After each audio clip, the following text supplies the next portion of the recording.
Hello, my name is Chris, and today I would like to share with you some of the lessons that I have learned over the course of 2019.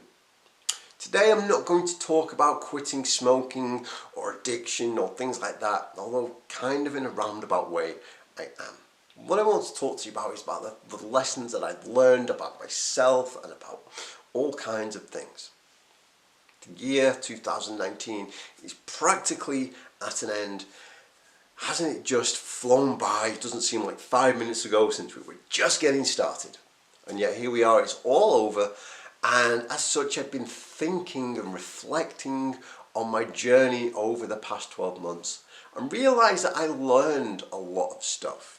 I learned about how it's okay sometimes for old emotional wounds and old emotional turmoil that I thought I had dealt with, it's okay for that to sometimes resurface so that I can learn and grow from it again.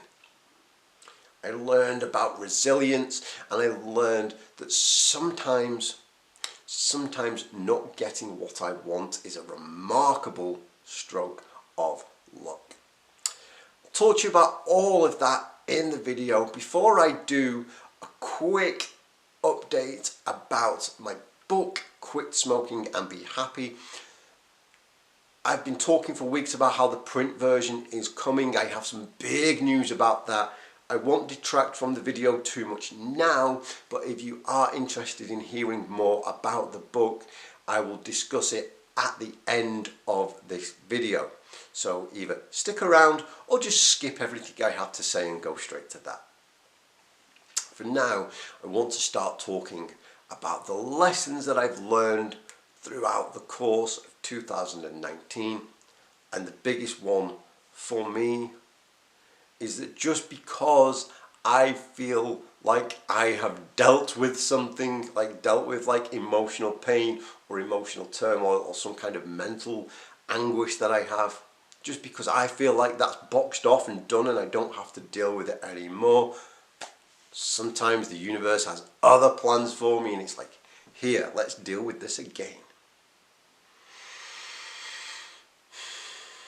The past couple of years, I've dealt with a lot of stuff.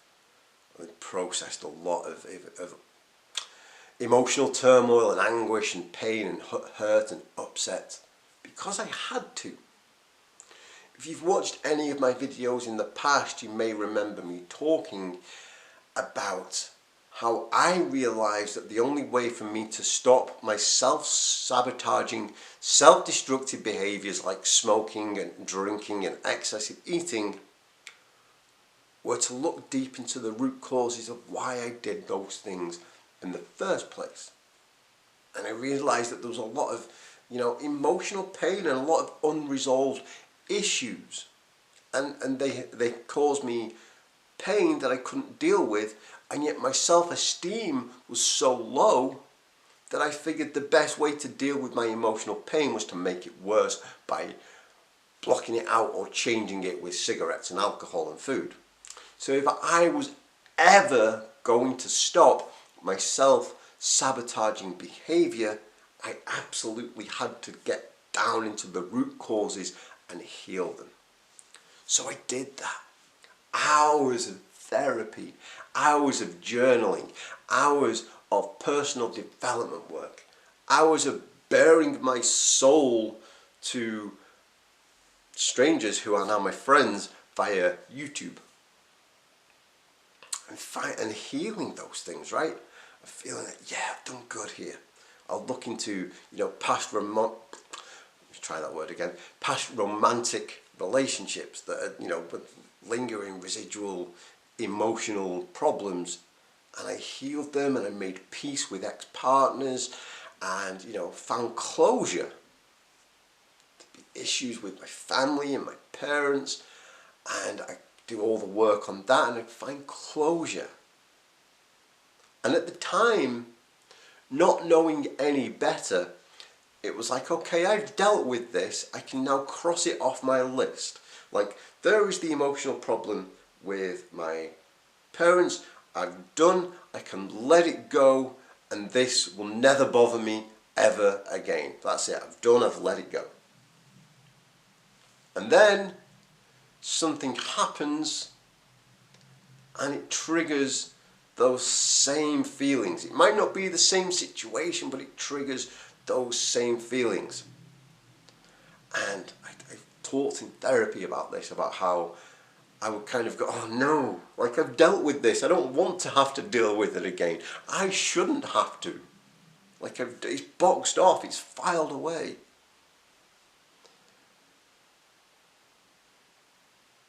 And sometimes I wouldn't even do this consciously.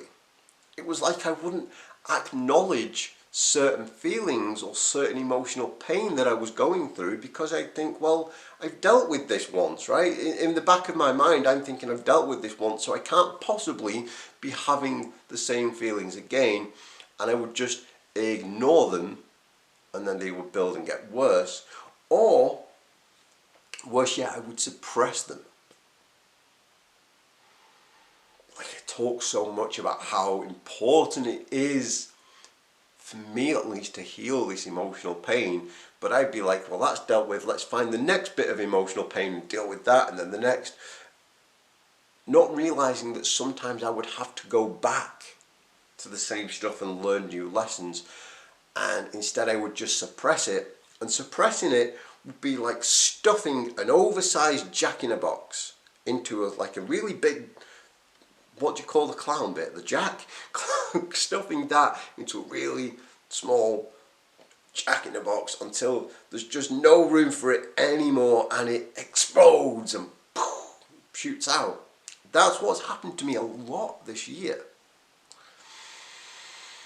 Struggled with my mental health on and off throughout 2019, more so than especially than I did in 2018. And I've talked before about how there are two kinds of mental health problems for me personally. One is a depression where it feels like somebody applied an Instagram filter to my life, and that Instagram filter just drains all the colour and all the joy out of everything. And the other issue that I have is it feels like somebody let a bomb off in my head, like a bomb has exploded in my brain, and I can't think clearly, I can't make helpful decisions. It's just, there is chaos and panic and fear and dread. And throughout 2019, it has been the bomb going off kind of problems that I have dealt with probably every 3 to 4 months this year. And I've come to learn that what has caused all of this is me not being willing to go back and face things that I felt I'd already faced. You might be watching this going, well, yeah, Chris, duh, that's pretty obvious. Like, things will keep coming up. But I'm the kind of person, I like making to-do lists and setting goals and going, right, that's done, that's done, that's done. Let's not go back and have to do it again. But sometimes I have to go back and revisit old problems because they still have lessons for me. They still have things that I need to gain from them in order to grow and in order to get to where I want to be on my journey. And it is only in 2019 that I have come to accept that, you know what, this is okay. I can go back into it. As I so often do, I can liken this to running. So when a few years ago, I injured my knee, and then my knee healed and I went back out. But then every now and again, I'll go for a run and afterwards my knee hurts. And this doesn't mean, because my knee is hurting, it doesn't mean that I didn't heal it properly last time. It doesn't mean that I didn't deal with it properly last time. It just means this is an old thing that will occasionally come to the surface and say, hey, you need to take care of me. That's what happens for me sometimes, is old stuff will come to the surface, and it doesn't mean that I dealt with it ineffectively last time. It doesn't mean that I did it wrong last time. It just means, hey Chris, here is a reminder that there is a part of you that you need to take care of. Reflecting back on everything I've just said, I'm not even sure if that makes sense, but I hope that it does to someone.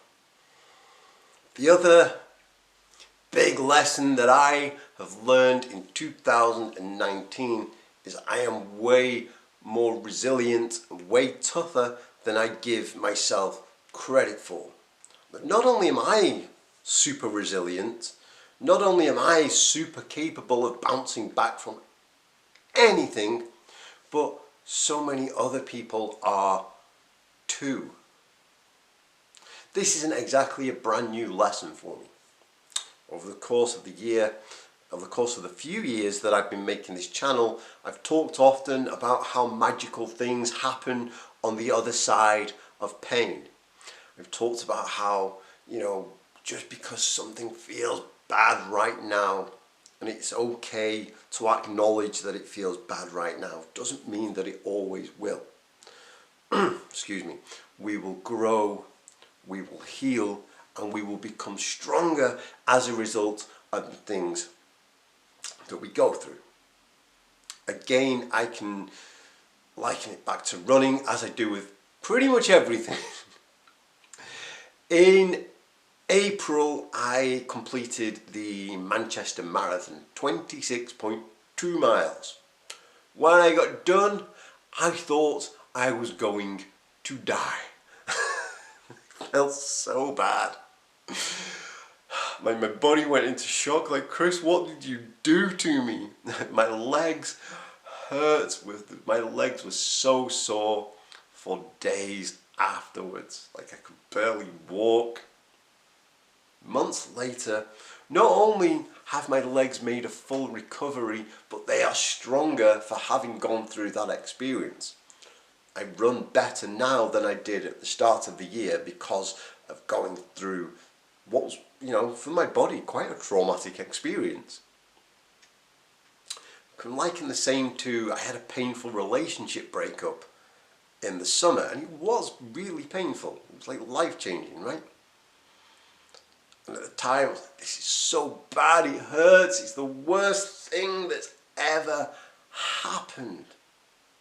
And it was okay to feel like that. When things happen, people say, this too shall pass. Yes, it will, but it's quite all right for it to still hurt in the moment. But they are right, it will pass. And not only, am I now starting to heal from that relationship, I'm becoming, a stronger, better person for having gone through that experience. There are lessons that I have learned, there are other things I've managed to find peace with as a result of going through that experience. So not only is it worth going through them, but I will always, always, always bounce back from whatever life can throw at me. Not only will I do that, but you will do that, and you will do that, and he will do that, and she will do that. One of my favourite things about our quit smoking support group on Facebook, Finding Freedom, is when people prove time and time again that they are capable of bouncing back from anything. I'll log on and see somebody say, I was doing so well, and then I relapsed. Now it's terrible. I've relapsed. Oh no. And then I come back 6 months later and they're like, I started again and I'm nailing it. It's 9 months later and I'm nailing it. It's 12 months down the line and I haven't smoked for a full year. I have nailed it. Because they were capable and resilient and strong and capable of bouncing back from anything. This video today is very self-indulgent. It's just basically me telling you what is on my mind right now. However, if there's anything that I would like, for other people to take away from that, it's this. We are capable of not only surviving the worst things that ever happened to us, we are capable of bouncing back from them and growing and becoming stronger as a result. Third and finally, big lesson I learned in 2019 is that sometimes not getting what I want is a wonderful stroke of luck. In, I want to say May, I was on a personal development retreat, a weekend away with some people from my college course, and towards the end of the weekend we did this exercise where the leader got a bunch of postcards with inspirational messages on them, on the other side of them, and scattered them out on the floor so that we didn't know what inspirational message was or what the quote was or anything like that. And we had to just go and pick out the one that we were drawn to. So I just reached in at random and I pulled this postcard out and I turned it around and it said, "Remember that sometimes not getting what you want can be a wonderful stroke of luck." And I kind of thought, yeah, that's okay. It sounds nice. It doesn't really apply to me right now because life is wonderful and I have everything I want. And then I didn't.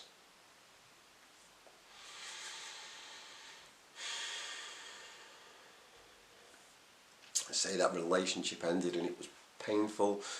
You know, we were going to go and have babies and get married and do all the wonderful things, and then we're no longer doing that. It's like, oh, I'm not getting what I want, and this is so painful. Now that I'm months removed from that situation and learning about it and, you know, figuring out what I learned and healing from it, I kind of feel like, do you know what, I actually had a lucky escape there, right? The person I was with was wonderful, beautiful, kind, but the relationship we would have had wouldn't have been right for me and it wouldn't have been right for her. It wasn't supposed to be, so I'm glad now that I got out of that, because since coming out of that relationship, I've been able to foster different relationships with different people that are, you know, closer and stronger and better. There was a reason why that relationship ended. It was to get me to where I am right now. Not necessarily in this room, but right now at this point in my life. I am supposed to be here. The card says a remarkable stroke of luck. I'm not necessarily a big believer in luck, but I absolutely believe that things work out as they're supposed to. Another example, to go back to my college course, at the last year, around summertime, I had to go to a new, because the college I originally started at weren't continuing with the training that I needed, so I had to apply to other colleges. And there was a college that was an hour away on the train, or there was a college that was about 20 minutes down the road from me. So I applied to both, right? And I got accepted to the one that was like an hour away on the train. But I really wanted to go to the college that was close by to me, because it was close by to me and it would have just made life easy and convenient, and, you know, I knew where it was and everything was fine. But I didn't get accepted into the college that was close to me, so I ended up going to the college that was farther away, and it turned out to be the best possible thing that could have happened for me. Yes, I really wanted to go to the college that was nearby, but I remember on the day of the interview just getting a really uncomfortable vibe about it. I know that might sound weird to some people, but there was kind of an energy and an atmosphere that just made me feel like, oh, I don't like this. I don't like this at all. Not only that, I started going to the college that was further away, and it turned out that the city the college is in is now one of my absolute most favourite places in the world. I absolutely fell in love with the city and with the people, especially the people on my course. There are people I was training with last year, there are people I'm now training with this year, who I absolutely care so deeply about. And I wouldn't have met any of those people had I originally gotten what I wanted, which was to stay close by.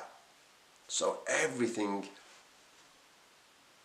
has a way of working out. And this is so good if I can remember this, right? Because now I know that things will always work out as they're supposed to, and sometimes not getting what I want works well for me. I don't have to go and self-sabotage every time something doesn't work out. If a relationship ends or something bad happens, I don't have to go, oh no, this is the worst thing ever, it's time to self-destruct. I can remember actually past evidence has shown me that when I don't get what I thought I wanted, I generally get something much better later on. So I can stay that course.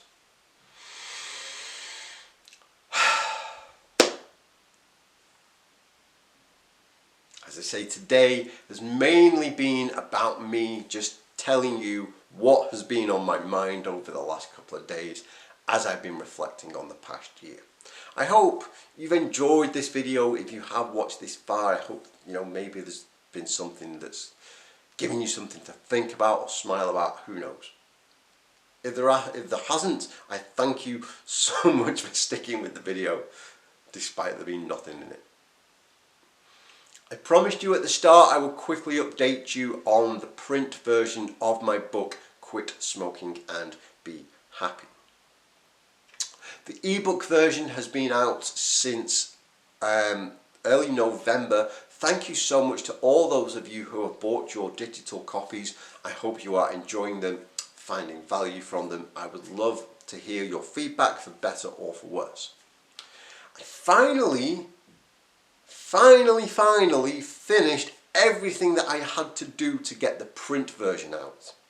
And I got an email this morning saying, congratulations, you can now buy the print version of Quit Smoking and Be Happy on Amazon. So if you are thinking of buying the book in the next week and you go to Amazon, you will see that there is now both the digital and the print versions. However, I am not recommending that you buy the print version just yet. Here's why. Because of the Christmas post, I haven't yet received my version, my copy of the print book. I had the proof version that I showed you last week, but changes have been made. It's been printed on different kind of paper. So I want to wait until I physically hold the book in my hand and make sure it is of sufficient quality. If I'm going to ask you to spend money on something, I want to make sure that I'm asking you to spend money on a good quality product. I know the content is awesome, but as for the design and all the rest of it, I want to make sure that it's as good as it possibly be.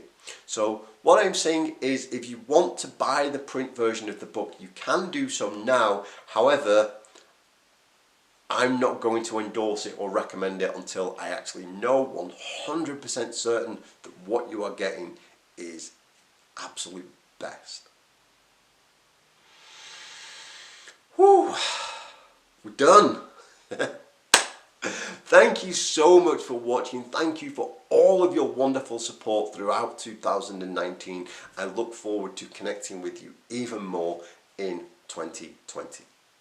Have a wonderful, safe, happy and joyous Christmas. I will talk to you next week. See you later. Goodbye.